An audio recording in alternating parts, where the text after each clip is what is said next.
Refactor और यहां पे एक्सट्रैक्ट मेथड। जैसे एक्सट्रैक्ट मेथड पे क्लिक किया, आगे यहां पे और यहां पे मेथड का नेम दे दिया इस रेड और कंट्रोल एस, ये मेथड बन भी गया और कॉल भी हो। अब आप लोग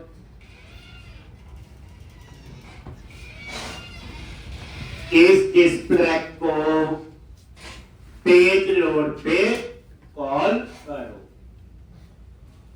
ये जो डिस्प्ले है इसको आप पेज लोड इवेंट पे कॉल,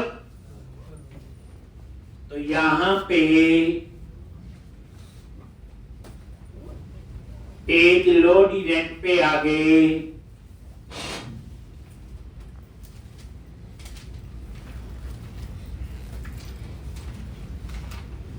यहां पे और कनेक्शन ओपन करने के बाद डेटाबेस के साथ कनेक्शन पहले बनना चाहिए। और यहां पे क्या लिखोगे, पहले चेक करेंगे पेज डॉट, याद करो, इस पोस्टबैक कॉल। इसका मीनिंग क्या हुआ, जब ये पेज पहली बार सर्वर से आएगा देन वो कॉल करेगा किसको, डिस्प्रेक।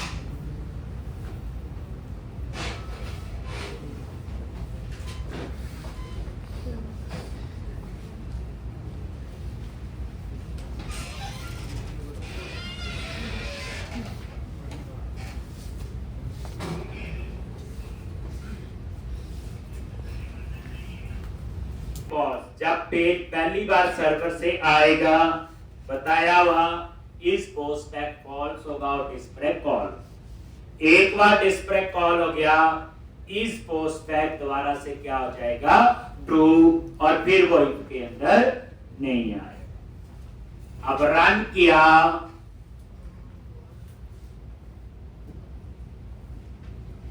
अब लिस्ट बॉक्स में एम्प्लॉई नेम आए।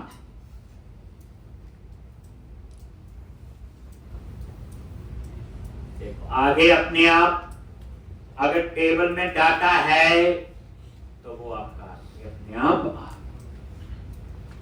आगे नहीं आ गया, ठीक। तो अब ये आपका था। अब आपको सही सीखना है, तो आपको क्या करो, अगर मैं ये इस पोस्टबैक ना लगाऊं तो क्या प्रॉब्लम आएगी, ये पता होनी चाहिए।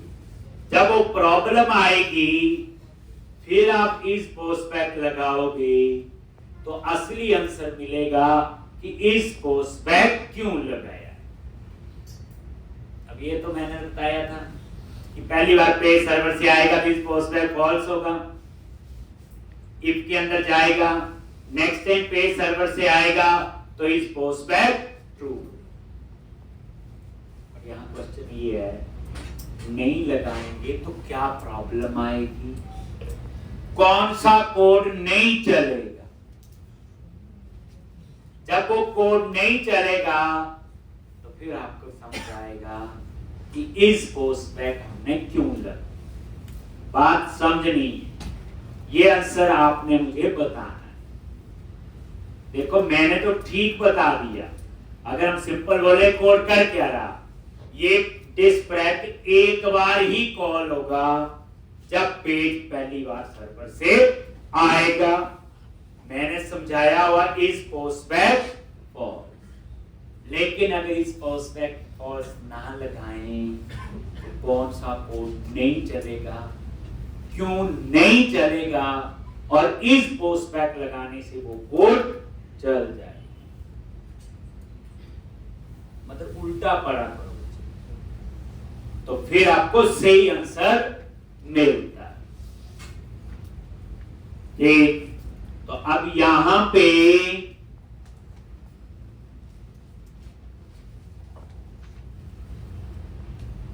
क्लियर है जी। तो ये मुझे आपने बताना है, कल तक इस पोस्ट बैक नहीं लगाते हैं तो कौन सा कोड नहीं चलेगा और क्यों नहीं चलेगा, बस। बाकी तो मैंने लिखी थी। अब हमारा नेक्स्ट कोड क्या बचे, अब आपको डिस्प्ले के बटन पे नहीं क्लिक करना, हो गया जी। अब हम यहां पे नया रिकॉर्ड डालेंगे, एम्प नंबर, नेम, एड्रेस और सैलरी। सेव बटन पे क्लिक किया, डाटाबेस में सेव हो गया। और ये काम कैसे हो रहा है, स्टोर प्रोसीजर के साथ, बस ये फर्क है। क्वेश्चन तो पहले भी किया हुआ है। अब हम चाहते जैसे सेव हो तो ये डिस्प्ले अपने आप हो जाना चाहिए, ये लिस्ट बॉक्स अपने आप रिफ्रेश हो जाना चाहिए, जैसे ऐसे डिस्प्ले पे ना करना पड़े क्लिक। तो आप क्या करो, ये जो डिस्प्लेक है ये हमारा सेव का कोड है। एक ये लिखा था लास्ट लेक्चर में, और एग्जीक्यूट नॉन क्वेरी के बाद आप कहीं पे भी आप इसे कॉल कर। तो सेव होने के बाद लिस्ट बॉक्स रिफ्रेश हो जाए।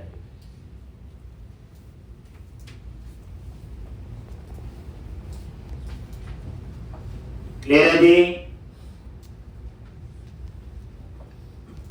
अब अगला कोड, ये सब करवाया होगा, ये जो मैं आज पढ़ा रहा हूं बस इनलाइन क्वेरी की जगह स्टोर प्रोसीजर। अब कोई पूछे क्या होता है स्टोर प्रोसीजर, क्यों पढ़ते हैं, तो आपको उसका आंसर आना चाहिए। पूरा लेक्चर अपने लगाया हुआ कि store procedure performance wise better होते हैं और सिक्योर होते हैं।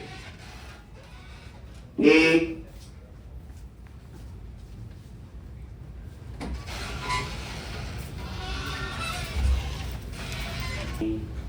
उसकी डिटेल टेक्स्ट बॉक्स में आ जानी चाहिए, उसके बाद अपडेट करें या तो फाइंड का कोड लिखना है आपको। तो क्या करोगे, लिस्ट बॉक्स पे डबल क्लिक करो, सीधा ये आपका फाइंड का कोड। जैसे आपको स्पेसिफिक एम्प्लॉय का डेटा चाहिए, कि जैसे आपको स्पेसिफिक एम्प्लॉय का डेटा चाहिए, ये फाइंड का कोड। अब क्या कोड लिखोगे बोलो, एसक्यूएल कमांड जो है ये क्या आपकी सील्ड क्लास है, जिसको इनहेरिट नहीं कर सकते। cmd is equal to new SQL command.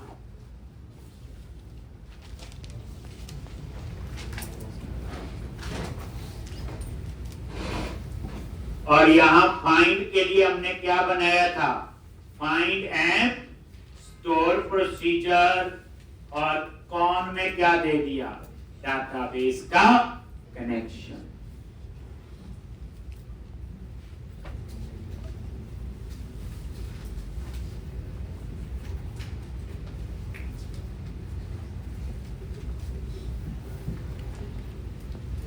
कौन में क्या, आपका डाटाबेस का कनेक्शन। फिर क्या लिखोगे आगे, cmd डॉट कमांड टाइप और command type dot store procedure.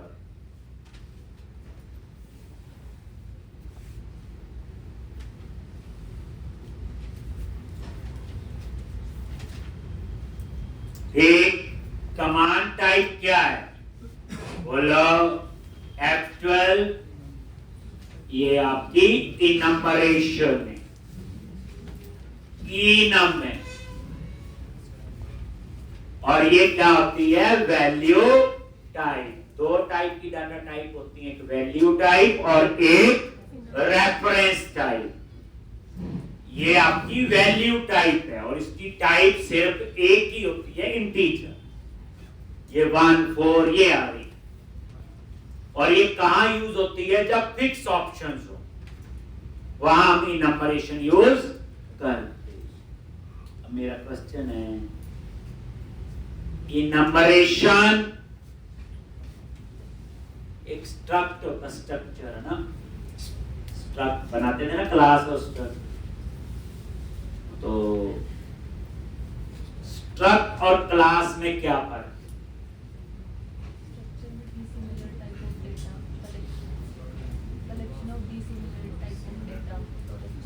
और क्लास में सिमिलर टाइप क्लास में कंस्ट्रक्टर होता है, बिना कंस्ट्रक्टर क्लास में तो डिफॉल्ट कंस्ट्रक्टर बिना कंस्ट्रक्टर क्लास में। और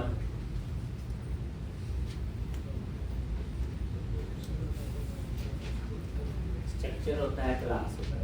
एक मैं एक दिन में सारे डिफरेंस बताता, धीरे धीरे करते हैं ताकि थोड़ा सा हमें ग्राफ करने में टाइम लगे। एक मैं लास्ट में 2-3 लेक्चर लेता हूँ, उस समय मैं सिर्फ यही पढ़ाना है, इंट्रो से जाने से थोड़ी तैयारी तो होनी चाहिए। तो याद रखना बच्चे, जो डाटा टाइप है, वैल्यू टाइप, वो सारी स्ट्रक्चर, और जो रेफरेंस टाइप होती वो सारी क्लास। याद रखना, आप कभी इंटीजर देखना, वो क्लास नहीं, स्ट्रक्चर होता है। स्ट्रिंग देखना, वो क्लास है, वो स्ट्रक्चर नहीं। कितना सिंपल आंसर। यानी वैल्यू टाइप और रेफरेंस टाइप, दो टाइप की डाटा टाइप होती है, वैल्यू टाइप और रेफरेंस टाइप। तो जो वैल्यू टाइप डाटा टाइप होती है वो स्ट्रक्चर होती है, हमेशा याद रखना, और जो रेफरेंस टाइप होती वो सारी क्लास होती है। इस स्ट्रक्चर और क्लास का एक बड़ा मजेदार डिफरेंस है, एक जो आपने याद रखना। आगे मैं दिखाऊंगा भैया। इनम वैल्यू टाइप, देखो प्रैक्टिकली काम करना है एक अलग चीज है, वो तो हमें आ जाएगा। एक इंटरव्यू क्लियर करना होता है और बड़ा अच्छे लेवल का ओप्स आना चाहिए। जैसे बच्चे हम फंक्शन बनाते हैं, ये आपके फंक्शन है, ये पैरामीटर होते हैं ऊपर। कितने टाइप के पैरामीटर होते हैं?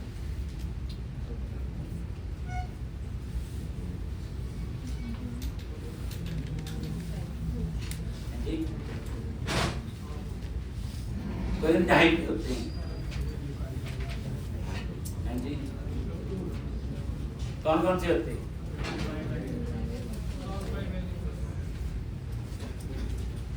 कितने टाइप के होते हैं?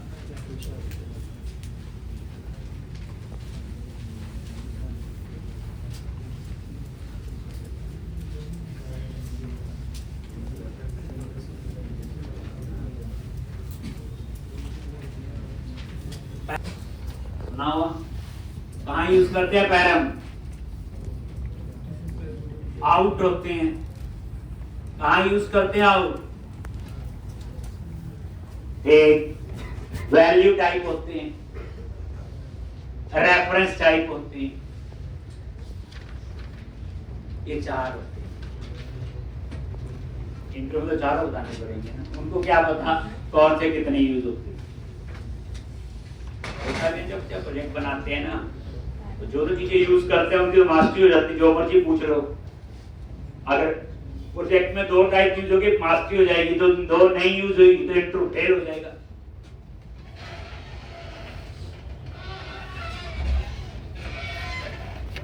एक तो ये सारी चीजें धीरे धीरे हमें पता होनी चाहिए। एक स्ट्रक्चर और क्लास में एक डिफरेंस मैंने बता दिया। जितनी भी वैल्यू टाइप डाटा टाइप होती हैं वो सारी स्ट्रक्चर होती है, रेफरेंस टाइप होती है सारी क्लास। तो कितना सिंपल सा आंसर है, धीरे धीरे हम इसको बढ़ाएं। अब याद आ गया मेथड है तो उसके 4 टाइप के पैरामीटर, एक reference type, value type, out और चौथा क्या होता है पैरामीटर। जब आपको ये नहीं पता कितने पैरामीटर, कभी 2 कभी 4 कभी 6, तो वहां पैरम यूज हो। ठीक, जब कोई आपसे पूछे रिटर्न करना है तो हम तो पढ़ते हैं कि फंक्शन से एक ही वैल्यू रिटर्न होती है, एक से ज्यादा तो कभी नहीं होती। रिटर्न स्टेटमेंट एक बार लिखते हैं, लेकिन इससे ज्यादा रिटर्न करवाना हो तो हमने आउट पैरामीटर यूज कर लेते हैं। वैल्यू टाइप रेफरेंस टाइप तो पढ़ते रहेंगे, वो तो यूज होता जाएगा। डेलीगेट्स और इवेंट में क्या फर्क है? तो मतलब एक ऊप्स है, ये मैं 2-3 दिन जो है ये तो थोड़ा थोड़ा क्लास में बताता रहता हूँ, लेकिन जब इंट्रो से पहले हमें आना चाहिए, उसका मीनिंग भी पता होना। जैसे आप पढ़ते हैं इनकैप्सुलेशन ऑफ सेक्शन, पढ़ा होता है, क्या होता है बताना पड़ा?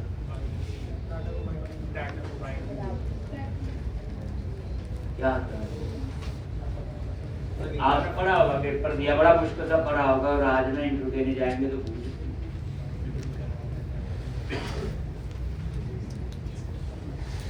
विदाउट इनकैप्सुलेशन ऑफ सेक्शन हो सकती है कि नहीं? मैं इतना बता, क्यों?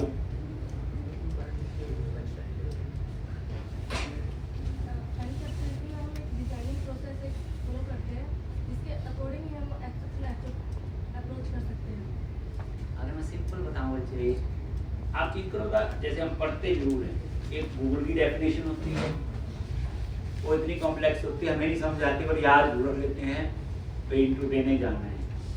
बट इंटरव्यू में जो चीज इस तरह से पूछी जाती है ना, वो लिखी नहीं होती कहीं पे, फिर फंस जाते।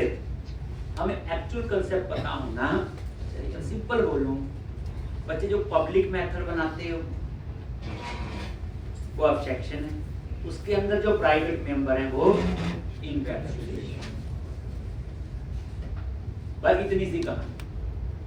अब इसको डिटेल में हम बाद में डिस्कस करेंगे। मुश्किल पढ़ेंगे तो कभी नहीं आएगा बच्चे, और इंट्रो में हम लोग फंस जाएंगे। आप जितना मर्जी गूगल पढ़ लो, आपको एक्चुअल कंसेप्ट पता होना चाहिए।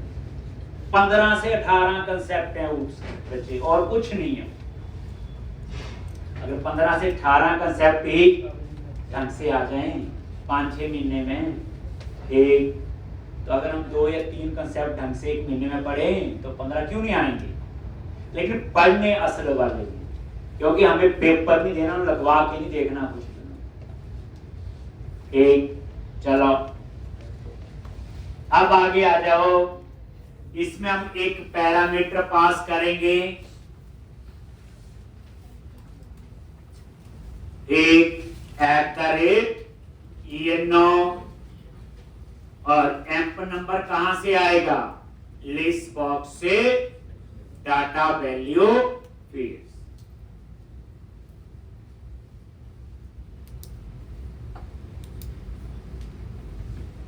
एक यही बोला ना, लिस्ट बॉक्स से एम्प्लॉय नेम चूज करें, तो डाटा वैल्यू फील्ड में क्या है बोलो? Amp number. लिस्ट बॉक्स से डाटा वैल्यू फील्ड का डाटा उठाना हो तो क्या लिखते हैं? Selected value. फिर उसके बाद एसक्यूएल डेटा रीडर DR और CMD dot execute reader. Execute reader क्या करेगा? इसको जो फाइंड एम्प है इसे क्या करेगा? जो फाइंड एम्प है स्टोर प्रोसीजर को एग्जीक्यूट करेगा और उसका जो रिजल्ट है उसका रेफरेंस जो है वो किस में आ जाएगा, डेटा रीडर। न्यू नहीं लगाते तो मेमोरी स्टैक में, और स्टैक में क्या आएगा, रेफरेंस। अब इस डाटा रीडर में लिस्ट बॉक्स में डाटा दिखाना है, टेक्स्ट बॉक्स में एक ही कोड आएगा, क्योंकि जो फाइंड ऐप है इस स्टोर प्रोसीजर में क्या क्वेरी लिखी, select star from TBM where M number. अब डाटा रीडर में एक रो आएगी, एम नंबर प्राइमरी की है तो एक ही रो होगी। हैज रो से चेक किया कि डाटा रीडर में रो है कि नहीं है, तो tr.read से वो रो रीड कर।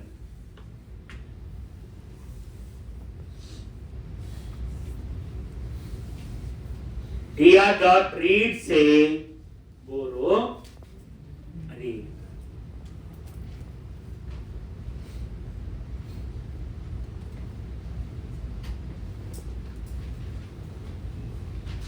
तो tr.has रो से चेक किया डाटा रीडर में रो है कि नहीं, अगर है तो tr.read से वो रो रीड कर दी, और उसका डेटा कहां दिखाएंगे, टेक्स्ट बॉक्स 1.text। tr में क्या बनता है, कॉलम का एरे, तो हम कॉलम का इंडेक्स भी लिख सकते हैं यहां पे, और कॉलम का नेम भी। जैसे पता 0 में एम्प नंबर है, मैंने 0 लिख दिया। 1 में नेम, 2 में एड्रेस, 3 में सैलरी।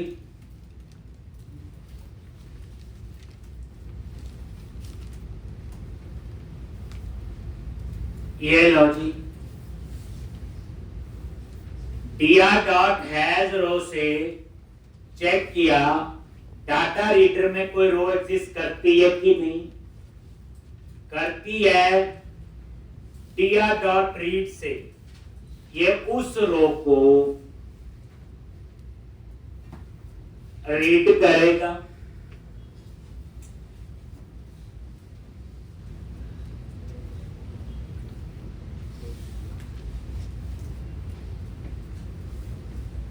और टेक्स्ट बॉक्स में उसका डेटा है।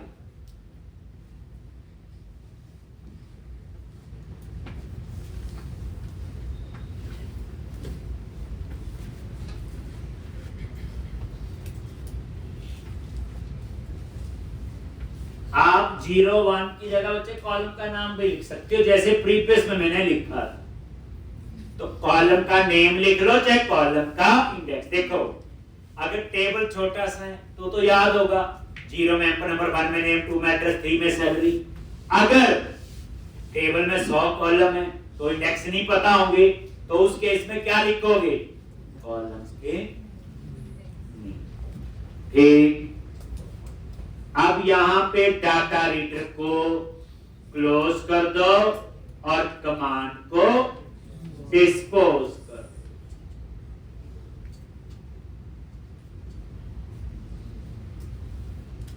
ठीक,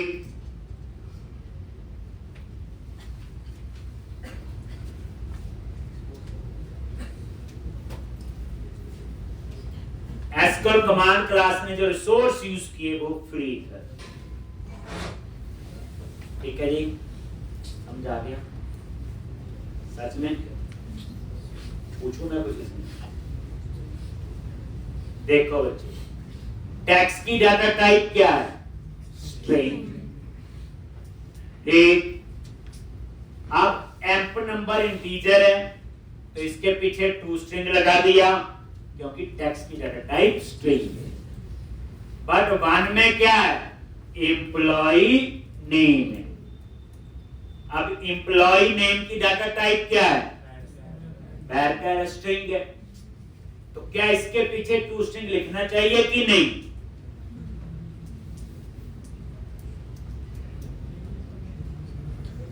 और बोलोगे आपने लिखा हमने रट्टा मारा आगे, मन में खुश हो गए जो मैंने पढ़ाया। 3 बार प्रैक्टिस का मतलब ये होता, पहली बार तो ये जो मैंने लिखा वो चलाओ, दूसरी बार पढ़ो तो थोड़े से और तीसरी बार में तो असल में मीनिंग आना चाहिए। क्वेश्चन है तो पूछो,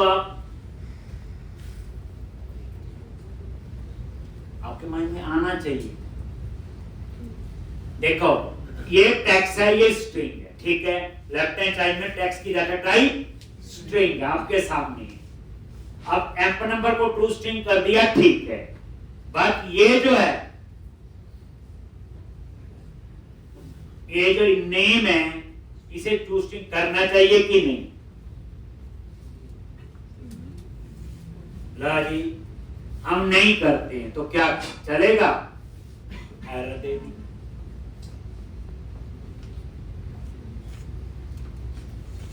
ना एरर इसमें, इसका ट्रू स्ट्रिंग तो लिखना ही पड़ेगा। तो यहां पे कहानी कुछ अलग है।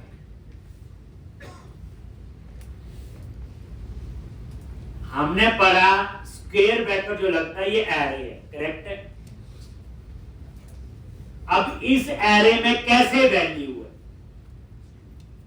अगर इंटीजर का एरे होता तो इंटीजर आता है, स्ट्रिंग का एरे होता तो स्ट्रिंग आता है, लेकिन एक ऐसा एरे है जिसमें स्ट्रिंग भी हो सकता है, इंटीजर भी है। देखो बीच में सैलरी और एम्प नंबर, नेम और एड्रेस पैर कह रहे हैं।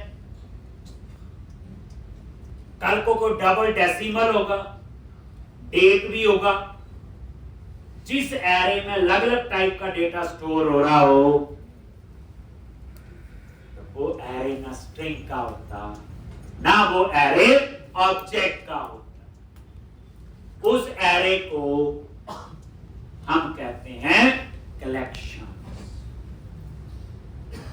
देखने में तो स्क्वायर ब्रैकेट है, देखने में एरे है, लेकिन ये एक ऐसा एरे है जिसमें अलग अलग टाइप का डाटा स्टोर हो रहा। आपके सामने लिखो emp number integer, name address back है, सैलरी फिर integer, date time double decimal, अलग अलग टाइप का। तो जब बच्चे अलग अलग टाइप का डेटा स्टोर हो रहा हो तो वो एरे ना स्ट्रिंग का होता है, इंटीजर का, वो होता है एरे ऑफ ऑब्जेक्ट, और जिसको हम क्या कहते हैं? कलेक्शन। तो ये बेसिकली कॉलम्स की क्या बनाता है बच्चे? कलेक्शन। और कलेक्शन क्या होता है आपका? Array of object. अब एक ऑब्जेक्ट में स्ट्रिंग भी आ सकता है, इंटीजर भी आ सकता है, डेट भी आ सकता है। तो ये एरे ना स्ट्रिंग का ना इंटीजर का, this is array of objects, और उसको हम क्या कहते हैं? कलेक्शन। मेन चीज पता चल गई। जैसे C++ में क्लास बना ली, क्लास है, क्लास का ऑब्जेक्ट बना लो तो ऑब्जेक्ट है, लेकिन जब उस ऑब्जेक्ट का एरे बनाओ तो हम उसे कहते हैं एरे ऑफ ऑब्जेक्ट। और यहां एरे ऑफ ऑब्जेक्ट को हम क्या कह रहे हैं? कलेक्शन। आपके सामने देखो, ये देखो ब्रैकेट हटा दिया, टू स्ट्रिंग, ये एरर दे रहा है। इस पे माउस लेके जाओ, लिखा हो cannot convert object to string. ये मैंने थोड़ी बोला, इन्होंने दिया। Cannot convert object to string, तो समझ गए होंगे कि एरे किसका? ये ऑब्जेक्ट। मुझे नहीं गुस्सा करना, उधर देखना है जो वो बोले, ठीक? बस फिर समझ आ जाएगा, फिर ट्यूशन लिख देना और क्या। फिर उसके बाद मेरे जी तो चीज को समझना। अब ये क्वेश्चन मैं पहले करवाया था, ये क्वेश्चन आपको पूछना चाहिए था कि भाई ऐसे है। सिर्फ लिखने पे जोर, कितनी चीजें मैं एक्सप्लेन कर सकता हूँ। आप प्रैक्टिस 3 बार करने का मकसद तो यही है, 3 बार करो, 4 बार, कुछ तो ऐसी चीज होगी जो आपको नहीं पता चलेगी। फिर आप गूगल से पूछोगे, वहां से बचोगे तो मेरे से पूछोगे। मैं तो बीच में बताता रहता हूँ, पर फिर भी एक पढ़ने का तरीका जो है थोड़ा सा चेंज होना जरूरी। लो, तो अब क्या करेगा ये? कोड तो पता है, मीनिंग तो पता ही है, पहले भी लिखा हुआ हमने। कोई ये होता है दूसरी बार पढ़ो तो मीनिंग और इंप्रूव होना चाहिए, तीसरी बार पढ़ो तो और इंप्रूव, 5 बार करो। और फ्रेशर और एक्सपीरियंस में क्या फर्क है? एक बच्चा कंपनी में जाता, पहला प्रोजेक्ट बनाता है फ्रेशर की तरह, दूसरा वो जो उस प्रोजेक्ट में चीजें बनाई होती है दूसरे में, दूसरा बनाता है तीसरे में, वही फर्क है। और क्या है यार, उस प्रोजेक्ट में वो चीज यूज की थी, पढ़नी नहीं पड़ेगी, सीधा इंप्लीमेंट करो। पहली बार सब पढ़ना पड़ता है, ये देखो। और जैसे सेलेक्ट किया डाटा टेक्स्ट बॉक्स में नहीं है, क्यों नहीं है? क्या करेंगे? लिखवाया हुआ लिस्ट बॉक्स की प्रॉपर्टीज में गए, ऐसे भी जा सकते हो टॉप राइट कॉर्नर पे, ये टास्क होता है और ये इनेबल ऑटो, एक ही बात है, प्रॉपर्टी विंडो से करो चाहे यहां से करो। जब मैं पढ़ाऊंगा, जितनी बार जो चीज कराऊंगा, कुछ ना कुछ तो नया तरीके से हम करेंगे। इनेबल ऑटो पोस्ट बैक, एक ही बात है, प्रॉपर्टी विंडो में चले तो बताया हुआ set the auto post back property to true to fire the events except the button। Button को छोड़ के किसी भी कंट्रोल का अगर इवेंट फायर करना है तो उसकी auto post back property true. बच्चे अभी तो मैं ही पढ़ा रहा हूँ, जब बच्चे प्रोजेक्ट शुरू होगा मैं आपको भी काम दूंगा, तो आप गुस्सा कर लेते हो, नहीं पढ़ाता रहता हूँ, हमें नहीं मौका देते। लो सिलेक्ट किया, आ गया ठीक। और ये देखो, ये देखिए, अब हम चाहते हैं अपडेट, नेम चेंज हो गया, एड्रेस चेंज हो गया, सैलरी कम ज्यादा हो गई, तो अब हमारा कोड कौन सा लिखेंगे? अपडेट का। तो अपडेट बटन पे क्लिक किया, आगे क्या लिखना है बोलो? SQL command cmd is equal to new command text क्या है? यूपीडी ऐप स्टोर प्रोसीजर का नेम और cmd डॉट कमांड टाइप। देखो प्रैक्टिस तो हो जाती है, इसकी टेंशन नहीं है। जिस तरह से मैं पढ़ाता हूं, आपका 90% कोड पुराना यूज होता है जो नया लेक्चर में करवाता हूं, 10% याद रखना होता है, प्रैक्टिस ऑटोमेटिकली हो जाती है। इसमें 4 पैरामीटर पास करेंगे, क्या लिखेंगे? Add with value eno। अगर आपको ये पैरामीटर नहीं याद आ रहे तो स्टोर प्रोसीजर ओपन करो और वहां जाके चेक करो। ये 4 पैरामीटर है, नेम, एड्रेस और सैलरी। टेक्स्ट बॉक्स 2 कोई कॉपी पेस्ट नहीं करना, आपने सारा कोड लिखना।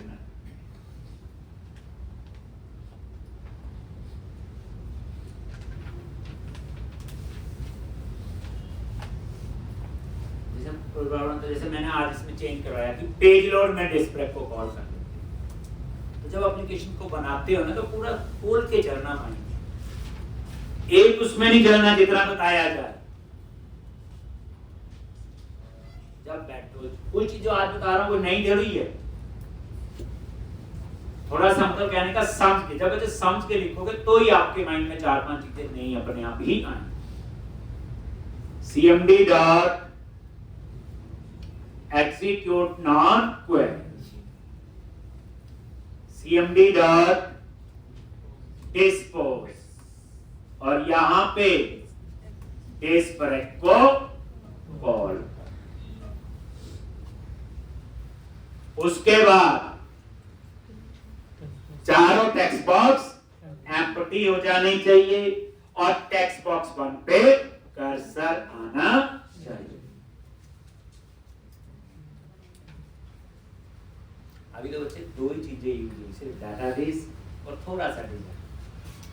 अब हम कल से जब एमबीसी शुरू करेंगे उसमें तो बच्चे जावास्क्रिप्ट भी पढ़नी पड़ेगी साथ में, बूटस्ट्रैप, HTML, MVC तो होगा ही, C# भी होगा, डाटाबेस भी होगा, वहां तो 5-6 चीजें रोज ही चलेंगी।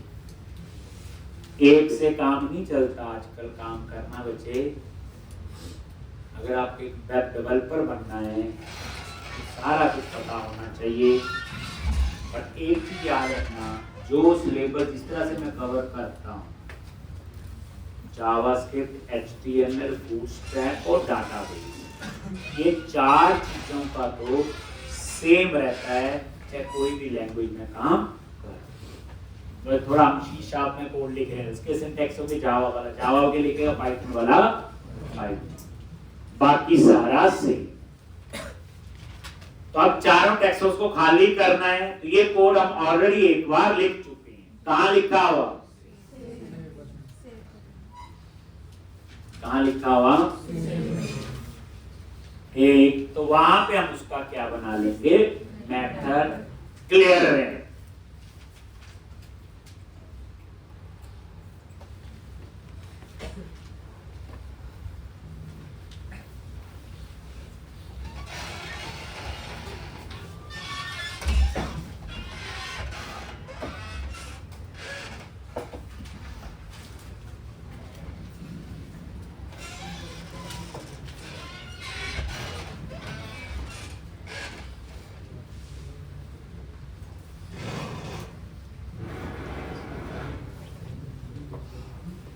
एक कैसे? ये देखो, ऊपर जाओगे, सेव का जहां कोड है, यही है सेव का। ये 5 लाइनें लिखी हैं, चारों टेक्स्ट बॉक्स खाली, और टेक्स्ट बॉक्स 1 पे cursor set. Click on edit menu, click on refactor और एक्सट्रैक्ट मेथड। आ गया क्लियर रेड लॉन्च, मेथड बन भी गया और मेथड कॉल भी हो गया। देखो कितना इजी है। अब इस क्लियर रैक को आप कॉल कर लो, सेम हम पहले कर चुके हैं।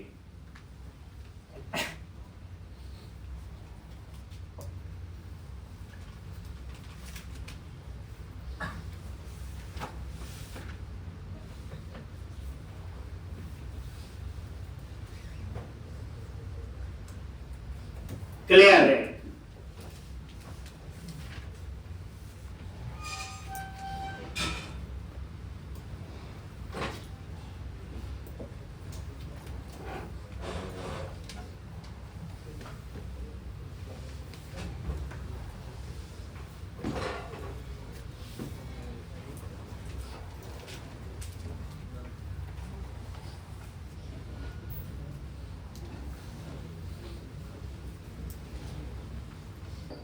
अगर मैं पुराने और इस कोड में बोलो तो वो ये कमांड टाइप और कमांड कंटेक्स्ट में, ठीक, बाकी same.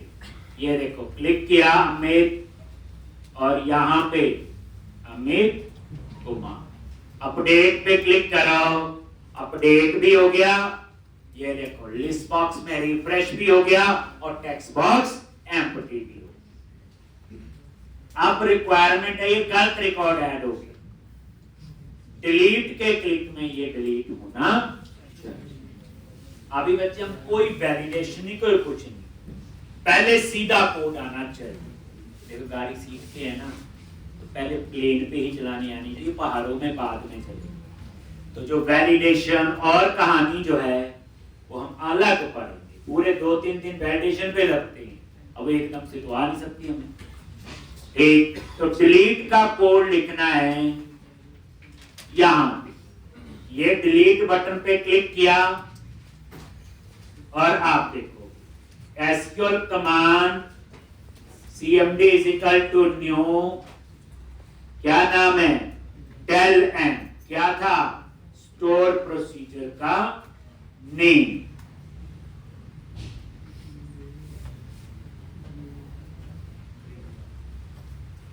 cmd dot command type dot store procedure, और इसमें भी एक पैरामीटर है dot add with value eno, और ये कहां से आएगा, टेक्स्ट बॉक्स 1।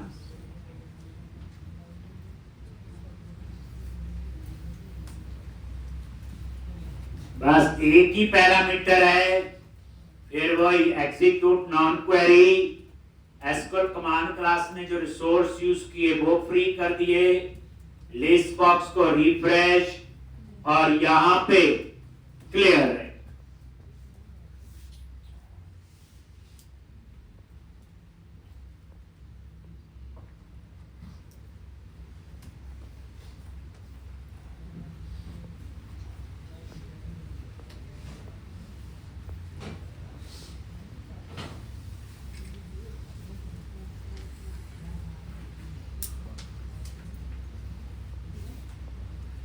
का डिफरेंस बहुत बड़ा है, कोड में लिखने में ज्यादा डिफरेंस नहीं। अब इसके बाद हम लोग एक लॉगिन स्क्रीन बनाएंगे जिसमें यूजर पासवर्ड होगा, जिसके लिए हमने याद है लॉगिन टेक्स्ट स्टोर भी बनाया था, उसमें थोड़ी सी नई कहानी आई।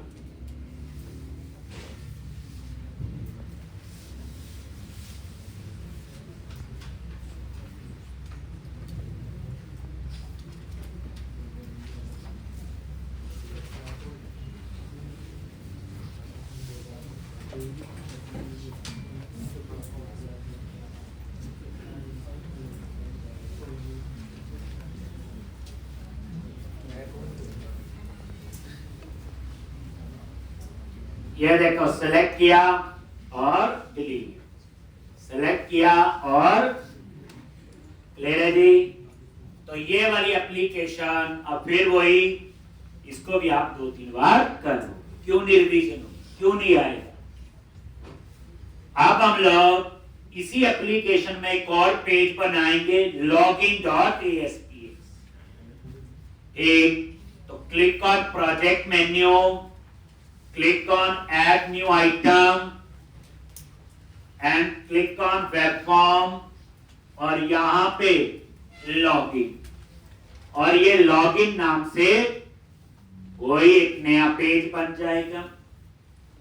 हम चाहते हैं जब रन करें तो सबसे पहले यही तो बताया हुआ सॉल्यूशन एक्सप्लोरर पे गए, राइट क्लिक किया login.aspx पेज पे, then click on set as start page, ताकि जैसे रन हो तो सबसे पहले लॉगिन वाला पेज ही रन होना चाहिए। एक नया पेज बना लिया login.aspx, और इसको स्टार्टअप पेज बना दिया, राइट क्लिक किया सेट एज स्टार्ट पेज।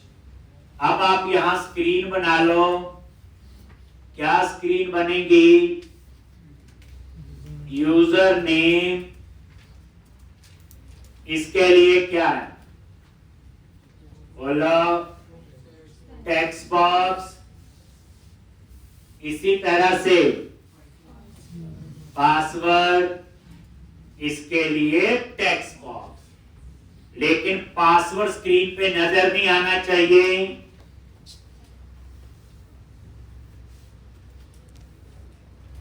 तो इसकी एक प्रॉपर्टी होती है टेक्स्ट मोड। प्रॉपर्टी विंडो में गए,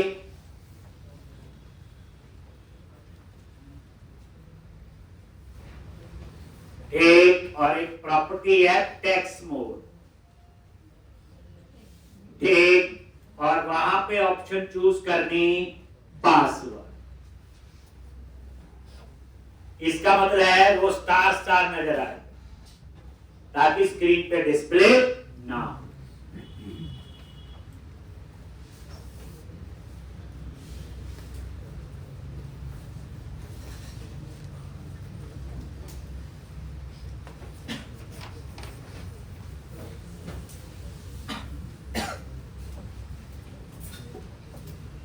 और यहां पे इसकी प्रॉपर्टीज में गए और टेक्स्ट मोड पास। अब यहां पे एक तो आप लगा लो लेबल कंट्रोल, मैसेज देने के लिए wrong user name wrong password, अभी हम लेबल लगाएंगे, ठीक, और एक आप बटन लगाओ, कौन सा, लॉगिन का, सिंपल पुश बटन, ये लॉगिन, तो इसका टेक्स्ट दे दिया लॉगिन।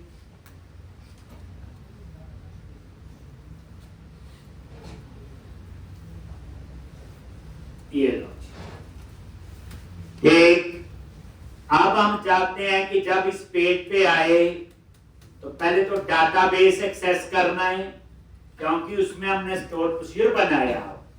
तो डेटाबेस को एक्सेस करने के लिए क्या करोगे, इसी पेज पे डबल क्लिक करो और कनेक्शन ओपन करो। अब ये देखो कनेक्शन सिंक तो एक ही जगह लिखा हुआ वेब कॉन्फ़िग में, मैं पूरे प्रोजेक्ट में यूज कर सकता हूं। एम्प्लॉय वाले पेज पे भी यूज किया, अब हम करेंगे लॉगिन। तो डबल क्लिक किया, कोड में आ गए और यहां पे क्या करोगे, नेम स्पेस। कितने नेम स्पेस यूज किए थे, system dot data using system dot data dot SQL client using system dot configuration.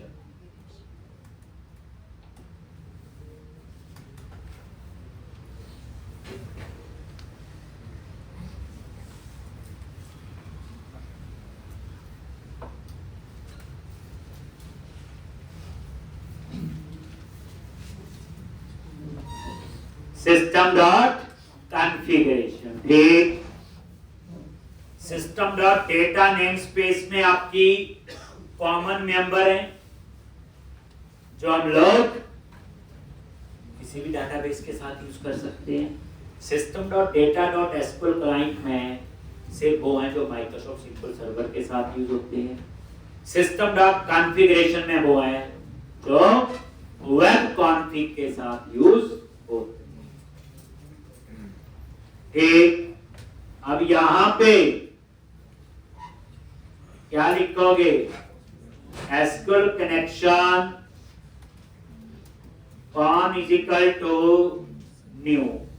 SQL connection class है माइक्रोसॉफ्ट सिक्वल सर्वर के साथ कनेक्शन बनाने के लिए। पहले क्लास का नेम, फिर ऑब्जेक्ट का नेम और न्यू के बाद क्या आता है, constructor.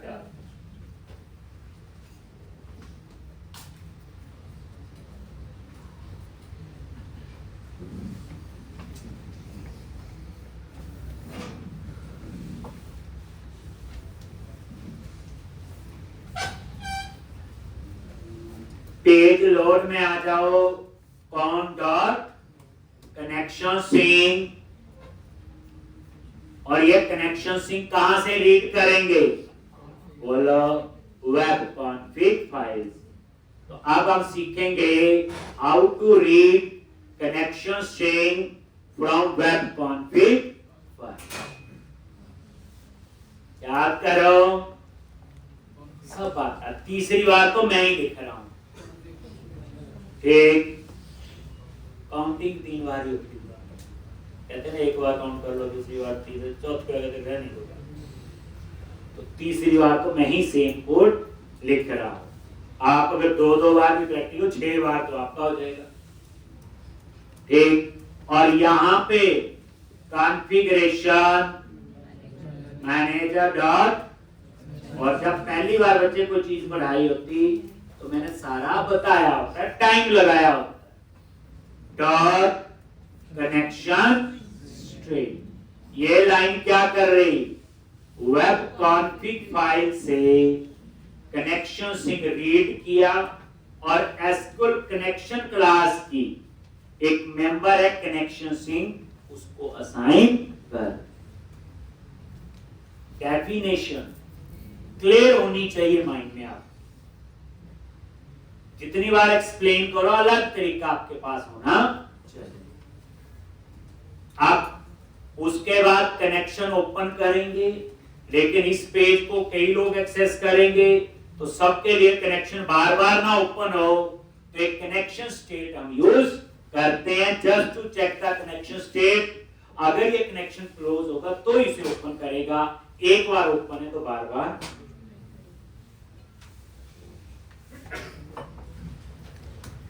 Laws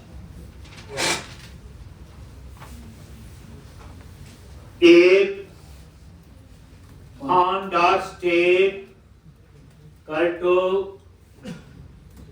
connection state dot close। अगर ये क्लोज है देन फोन डॉट ओपन।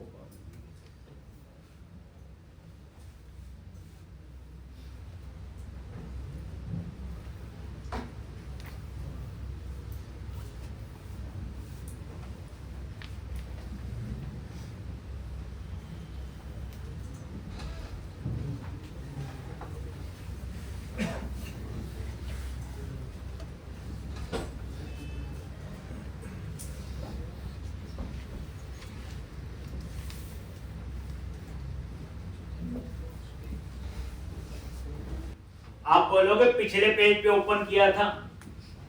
अभी हमें इतनी ASP.NET नहीं आती कि एक पेज पे अगर कनेक्शन बनाया दूसरे पे कैसे एक्सेस होगा। वो आगे आएगा जब उसके लिए कुछ और सीखें।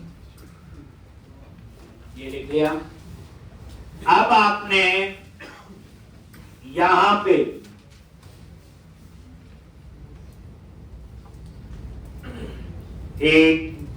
एक अपना मेथड बनाना है, प्राइवेट क्लास के अंदर ही यूज करना है। एक रिटर्न टाइप इंटीजर दे दी। और मेथड क्यों बनाते हैं? रीयूजेबिलिटी के लिए। और इसमें दो पैरामीटर, एक यूजर नेम और एक पासवर्ड। ये लो। तो ये मैंने चेक यूजर नाम से इसी क्लास में लॉगिन वाली में हमने एक तो चेक यूजर। तो यहां पे क्या करोगे? वही यूजर पासवर्ड ठीक है कि गलत है, फिर हम ये वैल्यू रिटर्न करवाएंगे इंटीजर।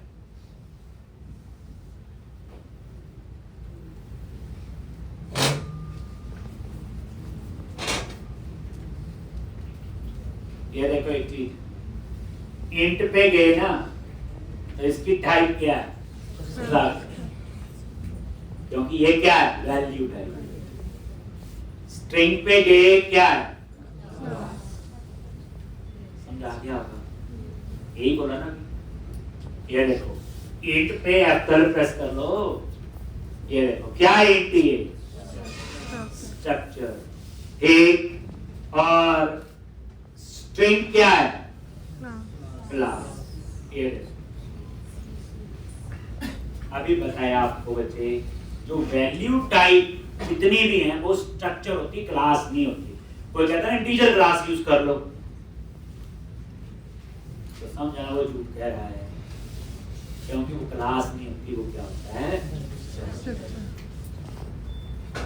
एक और स्ट्रिंग जो है वो क्लास। अब इसको टोटली आप ऐसे याद रखिए, वैल्यू टाइप और रेफरेंस। जो डाटा टाइप वैल्यू टाइप होंगी वो स्ट्रक्चर होंगे, और जो रेफरेंस टाइप होंगी वो क्लास। कहानी खत्म है फिर। पर आपको ये पता होना चाहिए वैल्यू टाइप कौन सी है, रेफरेंस टाइप। जैसे enum वैल्यू टाइप एक टाइप होती है, टाइप। जैसे enum टाइप है, इंटरफेस टाइप है, क्लास टाइप है, स्ट्रक्चर टाइप है। ये आगे आएगी कहानी, तो यहां पे सिर्फ टाइप ही चाहिए होगी। चलो अब यहां पे एसक्यूएल कमांड और क्या लिखेंगे? बोलो, लॉगिन चेक, स्टोर प्रोसीजर का नेम और लिख दिया। ये हमने बनाया था। cmd dot command type, logic command type dot store procedure. इसमें दो पैरामीटर हैं, parameter dot add with value @un u cmd dot parameter dot add with value password p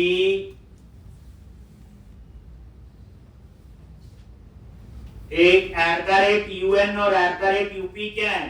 store procedure के अंदर पैरामीटर है। u और p क्या है? ये इसके पैरामीटर है।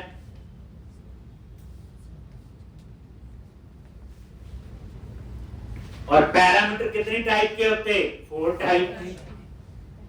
अभी बताया, value type, reference type, out और पैरम। अपने आप धीरे-धीरे रटल मारना नहीं है, एक लॉजिक, बट ये स्टोर उसी तो वैल्यू रिटर्न भी कर रहा है। अब उसकी कहानी थोड़ी सी अलग है, जिसके लिए कल आना पड़ेगा आपको।